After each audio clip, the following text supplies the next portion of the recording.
We're not acknowledging the ruh that Allah blew inside us, that the angels made sajda to. The angels made sajda to it, man. Or because of it. And here we are thinking we're helpless. I can't make a decision. I don't know what to do. You're not helpless. You're incredibly powerful.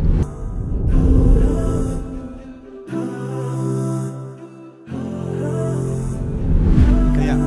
Assalamu alaikum. You mentioned how Allah is in absolute control over everything in our life, and He has given us some control in it. There's a renowned philosopher, Islamic philosopher and poet. He says in Urdu, "Loh bhi tu, kalam bhi tu, tera wajood al-kitab." Basically, the idea of being the writer of your own book, and a lot of his work revolves around the concept of khudi, and that does. Yeah. Sounds reasonable in a way, like, because after the advent of Islam, like, the Muslims, there was a golden age all over. And that because Islam, I think, really gave them a sense of recognition, a purpose and identity. And we, this time, in this era, we've certainly lost some of that control that was actually in our control, but assuming that it's not in our control. Maybe as a matter of, we think as taqdeer, you can say. Yeah. So my question to you, Ustad, is how we can bring that balance back, considering what's in our control and what's not in our control in the light of Quran. I'm really glad you brought up Dr. Muhammad Iqbal, yes, because he's one of my biggest influences. And I do believe that his poetry, his philosophy, even his English work, those of you that are interested in his English work, he wrote a paper called The Reconstruction of Religious Thought in Islam.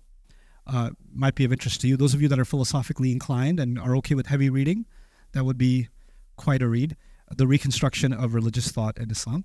But anyway, one of the most important points he makes is that what Allah has given the human being in the Quran is an elevated sense of self, which is different from arrogance. So his concept of khudi, of the self, is actually honoring yourself, and how much Allah has honored the soul, and how everything that emanates from our efforts in this world comes from the amount of power Allah gave the human soul, right? Now, you really, I think, hit the nail on the head. Muslims have accepted an attitude of helplessness around the world. We've just accepted, what can we do? We can only make dua. What can we do? We can't do anything. We're disunited. We're this. We're just looking at ourselves as this helpless, lost, once glorious days used to be there. Now they're all gone, and we're not going to be able to get it back, etc. And his argument is actually very Quran inspired. It is to first realize who you actually are and what you're capable of. Like that first, your own self-actualization and realization, and how Allah is giving you that empowerment through His word. That is the first step to any revival of any nation, right? And we are at that stage now where we need to restore our sense of self. My favorite ayah of the Quran on this note is actually in Surah Al-Hashr. وَلَا تَكُونُوا كَالَّذِينَ نَسُوا اللَّهَ فَأَنْسَاهُمْ أَنفُسَهُمْ. Right? Don't become like those who forgot Allah. Allah made them forget themselves. What does that mean, they forgot themselves? They forgot the amazing truth that lies even within them. So if you couldn't value Allah, it necessarily ended in you not being able to value yourself. And so both of those things actually go hand in hand. Now, what's happened in broken Muslim cultures is you value Allah, and you know what that means? You're worthless, you're useless, you're a loser, you're a faqir, you're a gharib, you're a miskin, you're a sinner, you're a blah, blah, blah, blah, blah. And that's because you love Allah so much. And there's this like false humility. I believe in humility, but I don't believe in false humility. I don't believe in deprecating yourself and constantly putting yourself down as your prayers aren't good enough, your du'as aren't good enough, your sins are too many. Make istighfar. But Allah doesn't want to have people live in shame. Make istighfar and move on. Make istighfar and move. Istamarakum fiha. He wanted you to build in this world. He wanted you to develop, So that level of confidence does need to be restored. And I do believe, to me, when I think about my own relationship with Allah subhanahu wa ta'ala, my own relationship with Islam itself, the pillar in it has been the Quran. Like, studying the Quran kept me grounded with the changes that were happening in the world. And I often ask myself, when people come and ask me questions about what's going on in the world or what they're feeling, and even a young man, I'm not trying to diss you, but I love you. I'm going to tell you anyway. People come up to me and ask me, "Ustad, just give me some advice. Give me some advice." And I told the young man, I'm offended by that question. And there's a number of reasons I'm offended by that question. If I don't know you and you're coming to me and asking me, give me some advice, that is about as empty as it can be. And I know I would never, at any age of my life, whether I knew much or didn't know much, that at no age of my life would I randomly go to somebody that I looked up to, a scholar, a khatib, a teacher, whoever, and just go to them and say, "Hey, I just need you to what? Give me some advice." I wouldn't do it. I wouldn't do it for a number of reasons. One, I would know that they don't know me, so how can they give me advice? And why is it that the work that they're actually doing, which I'm benefiting from, isn't itself the advice?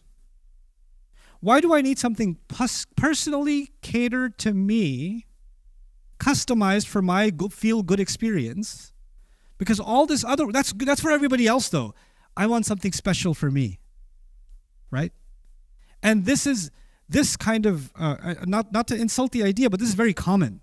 This is actually very common nowadays. And it's not even about me. You could be like studying something so magnanimous, the word of Allah, and at the end of it, you're like, but what about me though? I want something special just for me. You know what that is? That's kind of an exceptionalism, right? As if Allah's word doesn't have that power, right?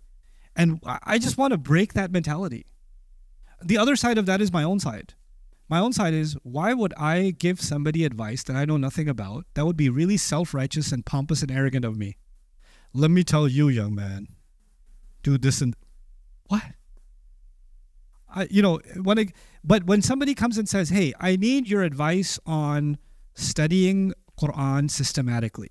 I need your advice on, I'm trying to pick up Arabic. What should I do? I need your advice on some issues in time management. Not how to manage my time, I don't know what to do, but no, these are the two things I'm working on. How can I divide my time effectively between these two things? Do you have any advice on that?"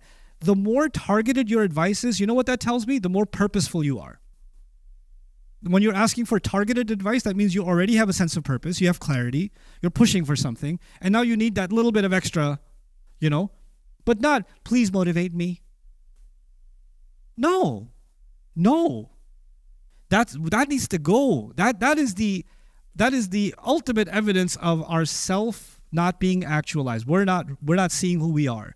We're not acknowledging the ruh that Allah blew inside us, that the angels made sajda to. The angels made sajda to it, man. Or because of it. And here we are thinking we're helpless. I can't make a decision. I don't know what to do. You're not helpless. You're incredibly powerful. Be humble to Allah, but be confident with what Allah has given you. We can walk with both. We can walk with confidence and humility at the same time.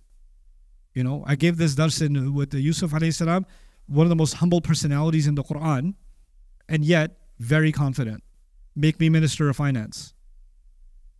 Why is he saying there's people with 30 years of experience in politics and finance and governance, and what's his 30-year experience? A jail cell? And he's standing there saying, "I'm the one who can do this job. Give me this job." That's what you call confidence, right? And we never take away humility from prophets. ذَلِكَ مِنْ فَضْلِ اللَّهِ عَلَيْنَا. That's Allah's favor on us. It's not my own, it's Allah's favor.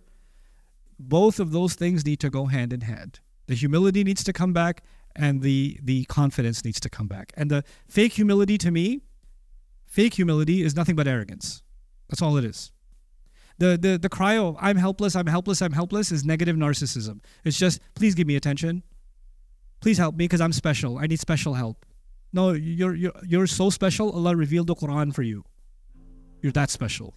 You're so special. Allah put a ruh inside you. Super special. You're so special. Allah is watching every single thing you're doing. You are that important. So you don't need any more specialness. That's good enough for you.